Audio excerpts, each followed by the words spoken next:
وقفنا قبل الفاصل عند قراءتنا إن شاء الله للأبيات التي جمع فيها إمامنا ابن الجزري رحمه الله الكلمات القرآنية التي هي بالضاء وكأنه يقول ما عدا هذه الكلمات فهو بالضاد. طبعا لما الإنسان ينظم فهو مقيد بالوزن والقافية، لذلك قد يضطر أحيانا أن يأتي بجزء الكلمة، أن يأتي بالمصدر ويقصد المادة كلها، وهذا سيأتي معنا في الأبيات. قال إمامنا الجزري رحمه الله: والضاد باستطالة ومخرج ميز من الضاء وكلها تجي. قوله والضاد مفعول به مقدم لميز، ميز أنت الضاد من الضاء باستطالة ومخرج، هكذا أصل الكلام. ميز والفاعل أنت، الضاد من الضاء بإيش ميزها؟ باستطالة ومخرج، يعني بكونها مستطيلة من حيث الصفات وبأن مخرجها مغاير لها. طبعا إذا تغايرت المخارج تغاير الصوت. لما أنا أنطق حرف من مكان وحرف من مكان لابد أن يكون الصوتين مختلفان، فلذلك ضا شيء وضا شيء آخر. والضاد باستطالة ومخرج ميز من الضاء وكلها تجي. في الظعن ظل الظهر عظم الحفظ أيقظ وأنظر عظم ظهر اللفظ. ظاهر لظى شواظ كظم ظلما أغلظ ظلام ظفر انتظر ظما. أظفر ظنا كيف جاء وعظ سوى عضين ظل النحل زخرف سوى. وظلت ظلتم وبروم ظلوا كالحجر ظلت شعرا نظل. يظللن محظورا مع المحتضر وكنت فظا وجميع النظر. إلا بويل هل وأولى ناضرة والغيظ للرعد وهود قاصرة. والحظ لا الحظ على الطعام وفي ظنين الخلاف سامي. طبعا يعني لا شك الأبيات يعني يستغربها السامع، يقول إيش هذا؟ يعني ظا كله ضاءات، شيء طبيعي، يعني يجمع الكلمات التي بحرف الضاء في القرآن الكريم، فلا بد يعني أن تكون. ومع ذلك فحاول إمامنا الجزري يعني أن يأتي بشيء من المعاني ضمن هذه الكلمات الضائية. فمطلع الأبيات يقول: في الظعن، والظعن هو السفر، في الظعن ظل الظهر عظم الحفظ، يعني إذا كنت مسافرا وكان وقت الظهيرة فعليك بالظل فهو يحفظك من أشعة الشمس وضرباتها.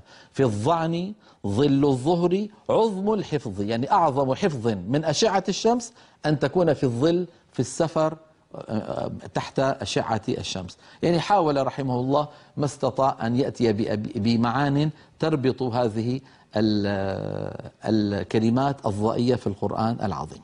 ننظر إلى اللوحات التي معنا في اللوحات التعليمية التي تلخص الكلام الذي قلته، ثم نشرع في الأبيات. نرى على اللوحة باب الضاد والضاء، هذا هو البيت الأول وهو البيت 52 من المنظومة. والضاد باستطالة ومخرج ميز من الضاء وكلها تجي. تقدم الكلام عن مخرج الضاد وأنها من حافة اللسان مع ما يجاورها من الأضراس العليا، وقد انفردت الضاد بهذا المخرج لا يشاركها فيه غيرها. وأما من حيث الصفات فهي متفقة مع الضاء في كل صفاتها، إلا أنها زادت عليها بالاستطالة، وتقدم تعريفها وبيانها. تعريفها وبيانها يعني الاستطالة.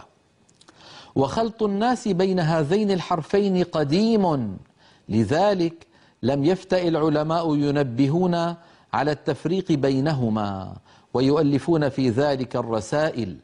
وحيث إن الكلمات التي هي بالضاء أقل من التي بالضاد فقد قام عدد من العلماء بحصرها، ومنهم إمامنا الجزري ليعلم أن ما عداها هو بالضاد. ولعسر حرف الضاد نرى على اللوحة: ولعسر حرف الضاد على من لم يعتد عليه فلم يزل الناس يبدلونه بحرف هو أسهل وأخف على ألسنتهم سواء كان الناطق عربيا أو أعجميا. فمن الناس من يجعل الضاد ضاء ويكثر هذا في الأعراب والبوادي، ومنهم من يجعله كالضاء العامية في الشام ومصر، ويسمى هذا الصوت عند القراء الصاد المشمة زايا.